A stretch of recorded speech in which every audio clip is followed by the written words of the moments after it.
Hello everyone. तो आज हम बात करने वाले हैं आपके चैप्टर नंबर 5 क्लास 8 से इंडस्ट्रीज़। सिंपल सी बात है, आपको नाम के हिसाब से कुछ ना कुछ तो आइडिया आ चुका होगा कि भाई इंडस्ट्री मतलब जो कुछ भी आपकी दुनिया के अंदर आप ज़िंदगी जी रहे हो वो हर एक चीज़ इंडस्ट्रीज से, फैक्ट्रीज से, मैन्युफैक्चरिंग से लेके हर एक चीज़ आपके इंडस्ट्रीज से रिफ्लेक्ट करती है।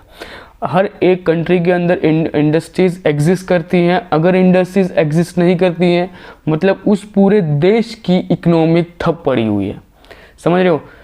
रिसेंटली एग्जांपल है कि अमेरिकन कंपनीज, एप्पल सबसे बड़ी कंपनी है, वो उसने अपना उसने अपना मैन्युफैक्चरिंग हब इंडिया के अंदर डाला। क्यों?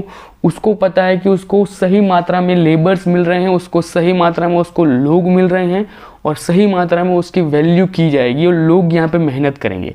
तो इंडस्ट्रीज़ को स्टेबल करना, किसी भी कंट्री के अंदर रखना, किसी और कंट्री का आना, या फिर उस कंट्री के लोगों के द्वारा इंडस्ट्रीज़ को खड़ा करना, ये सारे के सारे इस पॉइंट्स को हम इस चैप्टर के अंदर पढ़ने वाले हैं कि किन किन कारणों के बेसिस के ऊपर आप इंडस्ट्रीज़ में रिफ्लेक्ट कर सकते हो या फिर आप किस तरीके से इंडस्ट्रीज़ को स्टार्ट कर सकते हो।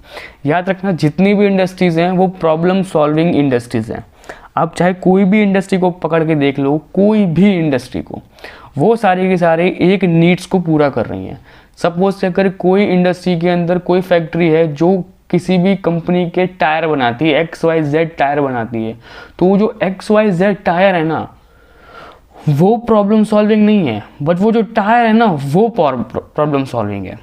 कि वो कंपनी तो उसका माध्यम है, समझ रहे हो, कि वो कंपनी उस टायर को बनाती है पर उस टायर के ऊपर किसी का लेबल ना हो फिर भी वो टायर चलेगा ही चलेगा, क्योंकि हमको पता है कि वो टायर कार में लगने वाला है, वो टायर बाद में हम साइकिल में नहीं लगा सकते हो। समझ रहे हो? तो डिपेंड करता है कि किस जगह उसकी नीड है, उस जगह पे उस इंडस्ट्री ने उसको फुलफिल किया हुआ है और उसी के बेसिस के ऊपर आज हम लोग इंडस्ट्री चलती है। और इंडियन मार्केट इंडस्ट्रीज़ के लिए बहुत बड़ा स्कोप है। क्लियर?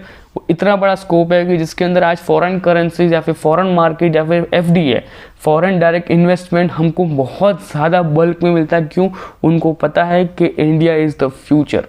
इंडिया के अंदर आपको हर वो चीज़ मिल सकती है जिसके हिसाब से आप अपनी ज़िंदगी को ईजीली जज कर सकते हो, चला सकते हो। ओके, आगे बात करते हैं कि इंडस्ट्री एक डिफरेंशिएट उसमें होता है कि उसको क्लैरिफाई क्या होता है कि कौन कौन सी चीज़ों में रखती है। एक होती है एग्रो बेसिस इंडस्ट्रीज़, जो आपके एग्रीकल्चर ये वो सारा डिपार्टमेंट्स को कवर अप कर लेंगी। फिर आपका आएगा मिनरल बेस्ड इंडस्ट्रीज, जिसका अंदर पेट्रोलियम, फिर आपका आएगा मरीन बेस्ड इंडस्ट्रीज, का पानी वानी वगैरह। फिर आपका आएगा फॉरेस्ट बेस्ड इंडस्ट्रीज। और भी आपकी बहुत सारे इंडस्ट्रीज होती है, जैसे कि आपको मैंने ऊपर के इस फोटो के अंदर मैंने आपको नहीं समझाया, पर आपको मैं थोड़ा जूम करके एक बार दिखा देता हूँ। ओके, तो ये कुछ आपके इस टाइप की इंडियन मार्केट अभी है। समझ रहे हो कि इतनी ऐसे चीज़ों का मैन्युफैक्चरिंग या इंडस्ट्रीज़ आपको बहुत ज़्यादा नेक्स्ट लेवल पर दिखेगी। ओके, जैसे कि पहले आपको आता है इंडस्ट्रियल प्रोडक्ट्स, कि इंडस्ट्री को चलाने के लिए जितने भी इंडस्ट्रियल प्रोडक्ट्स हैं वो पूरे मार्केट को कैप को कवर करते हैं 26% के आसपास में। फिर आपका आता है electronic and high tech equipments, phone, laptop, graphic cards, ये सारी चीज़ें किस में आती है आपकी इलेक्ट्रिक्स में आ जाती है, फ़ोन, TV। समझ में आ रहा है? ये सब कवर अप करता है 12% ऑफ मार्केट। फिर आपका आता है ऑटोमोबाइल्स या फिर कह लो ऑटोमेटिक्स वाला, वो कितना कवर करता है? तो 12%। फिर आपका आता है सॉफ्टवेयर्स। अब बोलोगे कि सर सॉफ्टवेयर इंडस्ट्री में आता है? एग्जैक्टली, सॉफ्टवेयर भी इंडस्ट्रीज़ के अंदर आते हैं। ओके, क्योंकि कोई भी कंप्यूटर हो उसके अंदर आपको कोई ना कोई सॉफ्टवेयर डालना पड़ेगा, वरना वो खाली डब्बा है। समझ रहे हो ना? मैं आपको एक कंप्यूटर ला के देता हूँ जो PC है, जिसके अंदर आपको 16 GB रैम मिल रही है, 10 GB का ग्राफिक कार्ड मिल रहा है, सब कुछ मिल रहा है। बस मैं आपको मॉनिटर लगाने की कोई पिन दूंगा नहीं, ना मैं आपको मॉनिटर दूंगा नहीं। चलो मॉनिटर भी दे दूंगा, पर उसके अंदर मैं आपको कोई विंडोज़ डाल के दूंगा नहीं, ना मैं आपको कोई भी बूट एप्लीकेशन या फिर कोई भी ऐसी चीज़ डाल के दूंगा ही नहीं जो आप उसमें चला सको। समझो? तो हर वो चीज़ जो उसके लिए इम्पॉर्टेंट है वो चाहिए सॉफ्टवेयर। तो सॉफ्टवेयर कितना कंप्लीट करता है? तो 8% पूरे इंडस्ट्री का। फिर आपका आता है यूटिलिटीज़ का, जिसमें आपका वाटर सप्लाई, विंड, जितनी भी आपकी जो नॉर्मल जो हमने कल लेक्चर से पढ़ा था, विंड पावर्स, ये सब कुछ के बारे में, ये सब आपका किस में आता है? यूटिलिटीज़ में आता है, इसको आप रेगुलर यूज़ करने वाले हो। फिर आपका आता है एरो डिफेंस या फिर एरोस्पेस के बारे में, जो हमको डिपेंड करते हैं हम लोग 7% पे। फिर आपका मेडिकल्स में आता है या मेडिसिन में आता है, ठीक है। फिर आपका rental, communications, food, behave, consultings, pharma, others, समझ लो। तो ये आपका कुछ टिपिकल इस टाइप की इंडस्ट्रीज आपके इंडिया के अंदर राइट नाउ एग्जिस्ट करती हैं। इतनी ज़्यादा इंडस्ट्रीज है जिसके अंदर आप अपनी चीज़ों को डिपेंड पे कर सकते हो। देखो इसके अंदर आपको एक चीज़ एक और समझा देता हूँ। जैसे कि आपका पहला था इंडस्ट्रियल प्रोडक्ट था, तो जो 26% कवर कर रहा है ना, तो ये लार्ज स्केल इंडस्ट्रीज हो जाएंगी। फिर आपका आता है लास्ट में कॉर्नर में आपको दिखेगा कंसल्टेंटी और फार्मेसी। अब जो फार्मा कंसल्टेंसी है ना, ये आपका आ जाएंगी आपके स्मॉल बेस के ऊपर, अभी कह लो स्मॉल स्केल इंडस्ट्री के अंदर आ जाएंगी। क्लियर। और याद रखना लार्ज स्केल इंडस्ट्री और स्मॉल स्केल इंडस्ट्री डिपेंड करती है रूलर्स के हिसाब से कि वो रूल कहाँ कर रही है। अगर वो अर्बन एरियाज़ के अंदर कर रही है और अगर वो रूरल एरियाज़ के अंदर कर रही है, तो डिपेंड करता है कि उसका मार्केट कैप या उस जगह पे उसकी डिमांड किस तरीके की है। अब हो सकता है कि कोई बहुत बड़ी फैक्ट्री है, उसको लगा दिया है गांव में, बट गांव वाले उसमें जाके कुछ खरीदते ही नहीं है, तो चाहे वो लार्ज स्केल हो, कुछ भी हो, वहाँ पे मैन्युफैक्चरिंग हो रहा हो ना हो रहा हो, वहाँ से प्रोडक्ट बाहर निकल रहा है नहीं निकल रहा है, तो डिपेंडेबल कहीं ना कहीं हो जाता है कि उसके मार्केट कैप के ऊपर। तो स्मॉल इंडस्ट्री या फिर स्मॉल स्केल इंडस्ट्री और लार्ज स्केल इंडस्ट्री में आपको ये डिफरेंशिएट पता होना चाहिए कि उसके मार्केट कैप के हिसाब से उसको डिसाइड किया जाएगा कि वो क्या कितने % का मार्केट वो कवर करती है वो अकेली इंडस्ट्री, और वो राइट एंगल पे है या नहीं है। ओके। आगे एक और पॉइंट है जो आपको पढ़ने लायक है, वो है आपको कि 3 टाइप के ओनर्स होंगे। एक होंगे प्राइवेट सेक्टर्स इंडस्ट्रीज, फिर आपकी पब्लिक सेक्टर्स इंडस्ट्रीज, एक होगी आपकी जॉइंट सेक्टर्स इंडस्ट्रीज। तीनों फैक्ट्रीज के अंदर या फिर तीनों इंडस्ट्रीज के अंदर आपको इतना रखना है, जो प्राइवेट सेक्टर्स इंडस्ट्रीज हैं वो आपको कहीं भी पब्लिकली अवेलेबल्स नहीं होंगी। सपोज कि आपके आसपास में कोई चीज़ ऐसी है, ठीक है, सपोज कि जैसे कि तेल के डब्बे होते हैं। अब तेल के डब्बों के ऊपर एक छोटा सा प्लास्टिक का जो ढक्कन बनता है, अब वो ढक्कन बनता है अहमदाबाद में, और अहमदाबाद में उसकी 2 या 3 फैक्ट्रीज हैं, ठीक है, और वो सब लोग एक ही फैमिली के ओनर्स हैं, वही उस फैक्ट्री को चलाते हैं। अब हम सबको पता है कि वो वहीं बनता है। अब वो उसमें इतना कॉम्पिटिशन है ना कि लोगों ने जिन्होंने का हाथ बैठ चुका है, जिनको पता है कि ये वो धंधा है जिसके अंदर बहुत कंपटीशन या फिर लोग इसको कवर अप करने की कोशिश करेंगे, तो वो लोगों ने उसका मार्जिन, उसकी मैन्युफैक्चरिंग, उसको बनाने का तरीका इस हद तक अपने पास सिक्योर रखा है कि वो एक प्राइवेट सेक्टर है। समझ में आ गया कि उसके बारे में लोगों को इतना कुछ पता नहीं है, बस हाँ आप यूज़ करते हो, आपने कभी सोचा भी नहीं होगा कि साला इसके ढक्कन कैसे बनते होंगे, राइट। तो एक वो चीज़ है।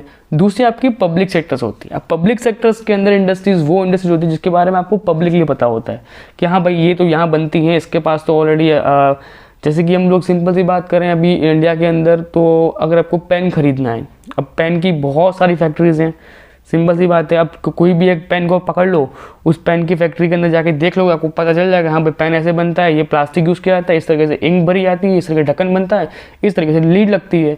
अब वही सेम चीज़ें, वही सेम थिंकिंग, वही सेम प्रोसेस किसी और इंडस्ट्री में होगा, बस जब पेन को आप उठाओगे तो पेन की जो बीच में होगा ना उस पर कंपनी का लेबल लगा होगा, वो कंपनी के लेबल्स डिफ्रेंशिएट होंगे, तो इसे कहेंगे पब्लिक सेक्टर कंपनीज, जिसके अंदर आपको पब्लिकली आपको बहुत चीज़ें इन्वॉल्व इंडिपेंडेंटली देखने को मिल जाएंगी, बस आप उसका फाइनेंशियल डाटा आपको देखने को नहीं मिलता है। फिर आपको आता है जॉइंट सेक्टर्स फंडली। अब देखो जॉइंट सेक्टर्स इंडस्ट्रीज वो होती है जिसको अंदर आप लोग गवर्नमेंट्स और प्राइवेट्स कंपनीज का मर्ज आउट किया जाता है, और इसके अंदर 50% या 45% जो मार्केट कैप होता है वो गवर्नमेंट का रहता है। इसके अंदर गवर्नमेंट बॉडीज ज़्यादा ज़्यादा इंक्लूड की जाती है। Okay okay. Availability of the raw materials, land, water, labels, power, capital, transport, market and the government policy are the important factors to affect the location of the industries. मैंने आपको पहले आपको example दिया कि अगर गांव में इंडस्ट्री लगा रखी है और उसके वहाँ से कोई इन्फॉर्मेशन नहीं आ रही या फिर वहाँ पर उसकी कोई नीड नहीं है, तो फिर वो वहाँ पर पड़ी वो चीज़ की कोई वैल्यू कोई करेगा नहीं। समझ रहे हो आप लोग कि वो चीज़ें आपको वहाँ पे समझनी पड़ेंगी। एक और चीज़ आपको पढ़नी पड़ेगी, कौन सी है, ये वाली लाइन देखो यहाँ से, ये फीडर इंडस्ट्री। कौन सी है, feeder industry. The product of the iron and steel industry is the raw material for the other industry, so it's also called a feeder industry. कि आयरन और स्टील ऐसी इंडस्ट्री है जो दूसरी इंडस्ट्रीज को अपनी फुल फीस को complete करने में उनको मदद करते हैं, तो उसको हम कहेंगे फीडर इंडस्ट्रीज। क्लियर।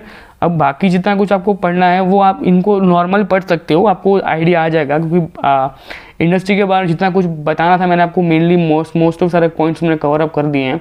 बाकी इसके नीचे है ना अभी लास्ट में 2-3 पॉइंट आपके दिए हुए इंपॉर्टेंस, वो आपको मैं एक बार ब्रीफ में बता देता हूँ। ठीक है, ये वाले steel is called a black bone of the modern industry. सबको पता है कि स्टील इंडस्ट्रीज़ कहीं ना कहीं पूरे मॉडर्न इंडस्ट्रीज़ के अंदर उसकी बैकबोन कही जाती है। क्यों? क्योंकि स्टील बहुत ज़्यादा इम्पॉर्टेंट है। दूसरी चीज़, Tata iron steel companies limited TISCO, only one iron steel plant in till the independence तक जमशेदपुर में, ठीक है, उनके पास सिर्फ एक ही टिस्को था जो प्रॉपरली वर्किंग स्टील्स का मैन्युफैक्चरिंग कर रहा था, ठीक है। पिट्सबर्ग में इंपॉर्टेंट स्टील सिटीज है जो आपको यूएसए के अंदर है।